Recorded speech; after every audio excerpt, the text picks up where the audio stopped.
మాదాపూర్లోని కన్వెన్షన్ని కూలుస్తున్నారు హైడ్రా అధికారులు. నిజంగా అంతకుముందు అంటే కేసీఆర్ గవర్నమెంట్లో కూడా ఇలాగే డిమాలిషేషన్స్ చేశారు ప్రభుత్వ అధికారులు. దాంతోపాటు కేసీఆర్ సర్కార్ మీద ఎన్నో ఆరోపణలు వచ్చాయి. ఆంధ్ర వాళ్ళ ఆస్తుల్ని కోలగొడుతున్నారంటూ కూడా రకరకాల ఆరోపణలు వచ్చాయి. బట్ ఇప్పుడు కూడా రేవంత్ రెడ్డి గవర్నమెంటు ఏదైతే ఆంధ్ర వాళ్ళకి సంబంధించిన ఆస్తుల వైపు చూస్తున్నారు అని కూడా కొన్ని కామెంట్స్ వస్తున్నాయి. దీనికి సంబంధించి మనతో మాట్లాడటానికి కాంగ్రెస్ పార్టీ అధికార ప్రతినిధి సంధ్యారెడ్డి గారు ఉన్నారు. మాట్లాడదాం మేడంతో. నమస్కారం అండి. నమస్తే అండి. మేడం, హైడ్రా అధికారులు ఏదైతే అక్రమ కట్టడాలను కూల్చేస్తున్నారు అని చెప్తున్నారు, కానీ ఇది వేరే దాంట్లోకి వెళ్తున్నట్టు అనిపిస్తుంది. అంతకుముందు కూడా కేసీఆర్ కూడా ఇలాగే అయ్యప్ప సొసైటీ కానీ లేకపోతే వేరే చోట కూడా ఇలా ఏదైతే అక్రమ కట్టడాలు కూల్చేసినప్పుడు ఆంధ్ర వాళ్ళ ఆస్తులు కూలుస్తున్నాడు, ఇలాంటి ఒక స్పెక్యులేషన్స్ జరిగిన పరిస్థితి. ఒకటండి, అంటే ఆంధ్ర వాళ్ళ సెంటిమెంట్ అనేది అది కేసీఆర్ తెలుసు. ఆంధ్ర వాళ్ళ పేరు చెప్పుకొని వాళ్ళు ఎట్లా కబ్జాలు చేసిరు, ఎట్లా ఓటర్లను దండుకున్నారు అనేది వాళ్ళది. కానీ కాంగ్రెస్ పార్టీ అనేది ఒక హైడ్రా అనేది రియల్ గా భావితరాలకి ఇప్పుడు నాలాల మీద వీళ్ళు చెరువులను కబ్జా చేసుకొని వీళ్ళు కట్టినప్పుడు కాంగ్రెస్ పార్టీ ప్రజల కోసం పనిచేస్తుందండి, నాయకుల కోసం చేయదు. మీకు అర్థమైందా? ఈయన రెవెన్యూ శాఖ మంత్రి పొంగులేటి గారు చెప్పారు, ఒకవేళ నాది అక్రమ కట్టడైతే నాది కూడా కూల్చేసుకోమన్నాడు. కేటీఆర్ సవాల్ విసిరిండు. కేసీఆర్ కి దమ్ముందా? మరి కేసీఆర్ మరి ఈయన అనుచరులు ఉన్నారు కదా, పంపించి మరి కూల్చుకోమని చెప్పండి, మేము వద్దన్నామా? ఒకటే అండి, ఇలా కాంగ్రెస్ ఇప్పుడు ఎన్ కన్వెన్షన్ అనేది ఒక సినీ ఫీల్డ్ కి సంబంధించింది. అది ఎన్ కన్వెన్షన్ అనేది సిటీలో చాలా పేరున్న కన్వెన్షన్. బట్ దాని మీద అక్రమ కట్టడాలు మేము ఎవరు భయపడట్లేదే, ప్రజల కోసం మేము ఆలోచిస్తున్నాము. దాని మీద అక్రమ కట్టడాలు ఎక్కడున్నా కూడా డెఫినెట్ గా ప్రజల పక్షాన మేము పోరాడతాం. కాంగ్రెస్ పార్టీ సెంటిమెంట్స్, తెలంగాణ వచ్చిన సెంటిమెంట్ ఎక్కడ ఉందండి నాకు అర్థం కాదు. ఆంధ్ర అని చెప్పేసి రేవంత్ రెడ్డి గారు ఆంధ్ర మీద దాడి చేస్తున్నారు, లేకపోతే ఇంకోటి చేస్తున్నారు, దాన్ని రాజకీయం చేస్తున్నారు తప్ప ఇవాళ కాంగ్రెస్ పార్టీకి సంబంధించిన నాయకులు ఎవరైనా ఉన్నా కూడా మీరు బేషరతుగా వచ్చి చేసుకోమని చెప్తున్నారు, కూలగొట్టుకోమని చెప్తున్నారు. మేము ప్రజల కోసం పని చేసుకుంటూ ప్రజల కోసం అది చేస్తున్నాము. ఒకటండి, ఇన్ని కబ్జాలు చేసుకుంటే ఈ రోజు అపార్ట్మెంట్స్లలో ఇలా 20-30 ఫ్లోర్ల అపార్ట్మెంట్లలో అంత పెద్దగా ఇలా 5 కోట్లు 6 కోట్లు పెట్టి అపార్ట్మెంట్ తీసుకుంటున్నప్పుడు వాళ్ళకి సెక్యూరిటీ ఎక్కడ ఉంది చూడండి మీరు. ఎందుకు అంత పెద్ద బిల్డింగ్ చేసినప్పుడు దాంట్లో మొత్తం నీళ్లు మొత్తం వచ్చేస్తున్నాయి, కార్లన్నీ కూడా ఖరాబ్ అవుతున్నాయి. ఇవన్నీ ముందు భవిష్యత్తులో చూడకుండా కేసీఆర్ అవినీతి కట్టడాలు ఎక్కడన్నా ఉందా అండి? కోకాపేటలో 100 కోట్లకి ఎకరబట. ఎక్కడన్నా కనివిరిగి రీతిలో ఉందా? ఇదంతా ఈ ఖజానా అంతా ఎక్కడ పోయింది? వీళ్ళన్నీ మర్చిపోవాలి, వీళ్ళన్నీ ఏవో ఒకటి చేయాలి.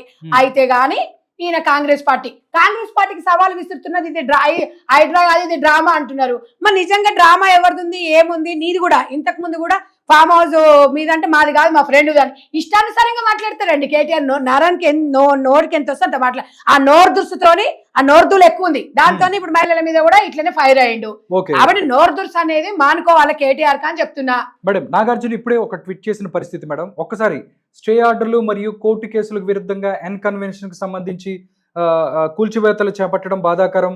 మా ప్రతిష్టను కాపాడటం కోసం, కొన్ని వాస్తవాలను తెలియజేయడం కోసం మరియు చట్టాన్ని ఉల్లంఘించేలా మేము ఎటువంటి చర్యలు చేపట్టలేదని తెలుపుట కొరకు ఈ ప్రకటన జారీ చేయడం సరైందని నేను భావిస్తున్నాను అంటూ ఆయన చెప్పాడు. అంటే ఎక్కడ కూడా దీనికి సంబంధించి కూడా ఎక్కడ కూడా మేము ఉల్లంఘనలు చేయలేదు అని చెప్పి వాళ్ళు మాట్లాడుతున్న పరిస్థితి. అంటే ఒక రకంగా అంతకుముందు కూడా ఎన్ కన్వెన్షన్కి సంబంధించో లేకపోతే ఇట్లాగా చేసిన పరిస్థితి. అంటే ఏమన్నా రాంగ్ స్టెప్ అని గవర్నమెంట్ నాగార్జున మీద ఏముంటదండి? మాకు ఒక మాట చెప్పండి, నాగార్జున మీద ఏముంటది, లేకపోతే సినిమా యాక్టర్ల మీద ఏముంటది, మాకేముంటది? అక్కడ అక్రమ కట్టడం అందరివి కూలగొడుతున్నారు కదా, దాంట్లో విషయం ఏముంది? ఇప్పుడు సీఎం గారు చెప్పారు, ఎవరైనా పర్లేదు, మన కాంగ్రెస్ నాయకులదైనా సరే ఫామ్ హౌస్లు ఏమున్నా కూడా.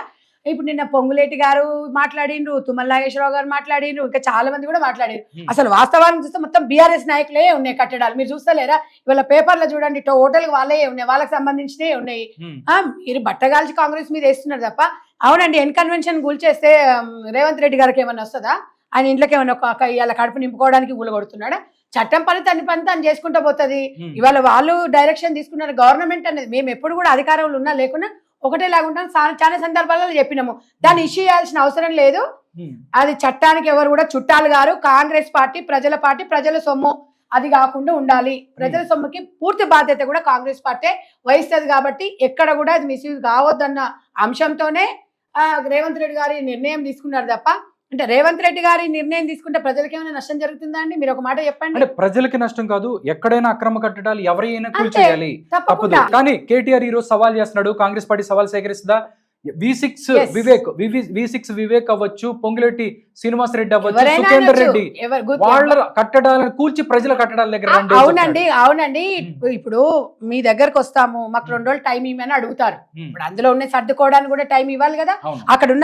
అక్కడున్న పరిస్థితులు ఏందనేది కూడా వీళ్ళు తెలుసుకోలేకపోతున్నారు. Inconvenience కి కనీసం నోటీసులు కూడా ఇవ్వలేదని ఇప్పుడు చెప్తున్నారు. ఆయన మాట్లాడతారండి, వాళ్ళ ఇష్టానుసారంగా మాట్లాడతారు. ఎట్లుంటుంది సార్, డైరెక్ట్ వచ్చి కూలగొడతారు. ఒక మాట మనం వాస్తవాలు మాట్లాడుకుందాం. ఓకే, అంటే కోర్టుకి వెళ్ళి స్టేలు తెచ్చుకుంటారని చెప్పి అవునండి, ఇక కోర్టుకు పోతారంటే ఎట్లుంటుంది మీకు తెలుసు కదా. దాన్ని అది కాకుండా ఆల్రెడీ అక్కడ నువ్వు చేసిందే తప్పు, ఇంకా మళ్ళీ కోర్టుకు పోయి ఇంకేం చేస్తారు? మీరు చేసింది తప్పని మీకు తెలుసు, అది కాలయాపన తప్ప కోర్టు అది నిజంగా కూడా ప్రజలకు ఉద్ధరించేది ఏం లేదు. దాని వల్ల ప్రజలకేమో కోర్టులో వచ్చేది ఏముండదు.